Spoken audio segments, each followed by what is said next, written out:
message is to the society, to the environment and the planet as a holistic message. And definitely, as you said, Rath Yatra help us to strengthen our historical, cultural bond with Japan, the Karma Bhumi, and our country Bharat, the Janma Bhumi.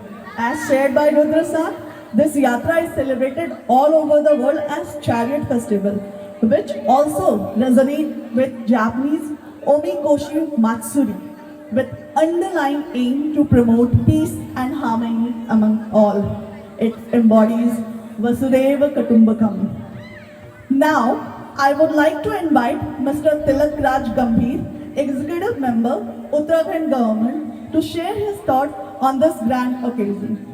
Mr. Tilak is joining us today. He has come from India, representing Uttarakhand Government, Executive Member, and he is believed to be the backbone of the Mandir Trust. So please welcome Tilak ji.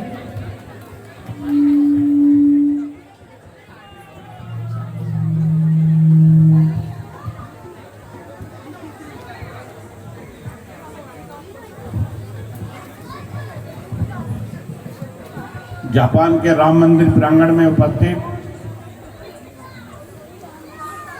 Bharat MSc के ordinary member, मेरे पड़ोसी देश, मेरे मित्र देश नेपाल के humble राजदूत जय बहादुर जी, राम मंदिर प्रांगण में उपस्थित राम मंदिर ट्रस्ट के सभी मेंबर्स, जगन्नाथ मंदिर यात्रा के उपस्थित सभी मेंबर एवं अन्य देशों से आए हुए रिप्रेजेंटेटिव, आप सब लोगों के चरणों में मैं अपना नमन करता हूं, नमस्कार करता हूं।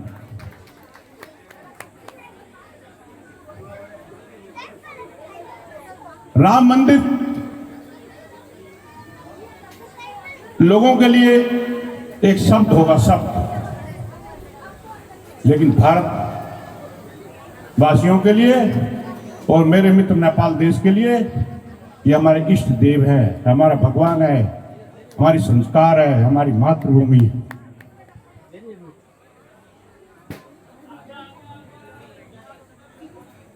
मां एक बहुत छोटा शब्द है लोगों के लिए, हमारे लिए नहीं, अन्य देशों के लिए। भारत देश में एक मां होती है, जन्म देती है। एक भारत मां है जो हमारी मां को भी जन्म देती है। उसके इष्ट देव हैं हमारे श्री राम, और इस श्री राम जो अब तक टेंटों में निवास करते थे, हमारे पड़ोसी देशों की मदद से, मित्र देशों की और राम भक्तों के आशीर्वाद से आज एक बहुत बड़ा भव्य मंदिर भारत में स्थापित हुआ है, जिसमें श्री राम अपनी सही जगह पर स्थापित हुए हैं। उसके लिए भी आप लोग प्रशंसा के पात्र हैं। आप सभी लोगों का धन्यवाद। इसके साथ साथ एक बहुत बड़ी चर्चा हिंदुस्तान और हिंदुस्तान से बाहर भी होती है, इस जापान देश की, जहां हमारे प्रवासी भारतीयों ने और अन्य मुल्कों के हमारे मित्रों ने एक छोटा सा प्रयास किया है और बहुत बड़ी सफलता पाई है। उसके लिए आप लोग धन्यवाद के पात्र हैं।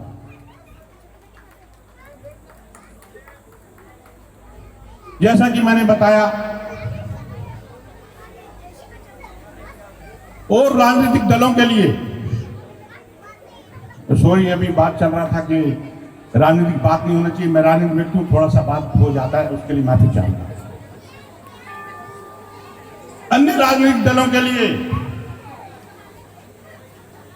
कोई बोलता है राम सीता का भाई था, कोई कुछ बोलता है, कोई दूसरे मुल्क का टोपी पहन के वोट मांगता है। अभी क्या देख रहे हैं, अभी कहां हैं वो लोग? मैं उनसे पूछना चाहता हूं, आप लोग वोट मांगते समय तो सब कुछ धारण कर लेते हैं, लेकिन वोट लेने के बाद आप लोगों को अपना किया हुआ वोट लेने के लिए काम दिखाई नहीं देता। मैं आप सभी लोगों के माध्यम से इस जापान के राम मंदिर के मंच से यह आह्वान करता चाहता हूं कि जिसने भारत मां की धरती पर जन्म लिया, उसमें वैसे भारत माता के संस्कार भी होने चाहिए। नहीं तो हिंदू कहने का उसको कोई, या हिंदुत्व में रहने का कोई मतलब नहीं। दूसरी सबसे बड़ी बात है भारत माता की, हमारी मां की।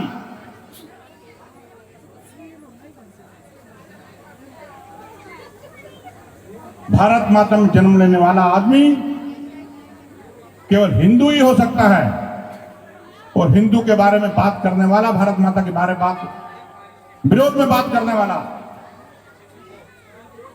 भारतवासी तो हो सकता है, लेकिन हिंदू कदापि नहीं हो सकता।